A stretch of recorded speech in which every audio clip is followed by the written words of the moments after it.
Hello friends, welcome to my channel. આજે આપણે બનાવીશું મીઠી ચટણી ખજૂર ને ગોળ ને આંબલીની. ગોળ આંબલી મેં પલાળી દીધી હતી 2 કલાક પહેલાં. એની પેસ્ટ બનાવી કાઢી. હવે એને આપણે ગાળી લઈશું. ગાળીને આપણે આવી ઠીક થઈ જશે. ગાળી લીધા પછી આપણે એને ઉકળવા મૂકીશું.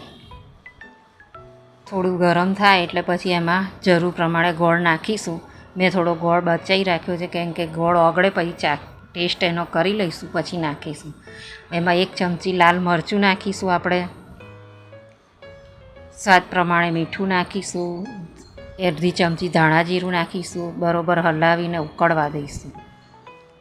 બરોબર ઉકળી જાય પછી મેં ટેસ્ટ કર્યું, મને થોડુંક ખાટી લાગી તો મેં થોડો ગોળ બચાવેલો તો એ પાછો એડ કરી દીધો. જો આ રીતની ઠીક થઈ જશે. હવે ગેસ આપણે બંધ કરી દઈએ. હવે એક તપેલીમાં 2-3 ચમચા જેટલી ચટણી લઈ લઈએ. એમાં 1-1.5 ગ્લાસ જેટલું પાણી, ચાટ મસાલો, સ્વાદ પ્રમાણે મીઠું હલાવી લઈએ બરાબર. અને પછી ટેસ્ટ કરી લેવાનો. તમને મસાલા જરૂર પ્રમાણે લાગે તો હવે એમાં ઉપર છાંટવાનો મસાલો, ચાટ મસાલો 1 ચમચી આમચૂર, 1/2 ચમચી એનો હિંગ, 1/2 ચમચી લાલ દળેલું મરચું, સ્વાદ પ્રમાણે મીઠું.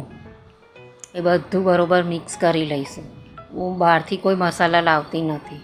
આવા ગ્રીન ચટણી માટે આદું, મરચાં, કોથમીર, ફુદીનો એ આપણે પેસ્ટ બનાવી લઈશું. બરફનો ટુકડો નાખીશું તો આપણી ચટણી કલર એવો ને એવો રહેશે.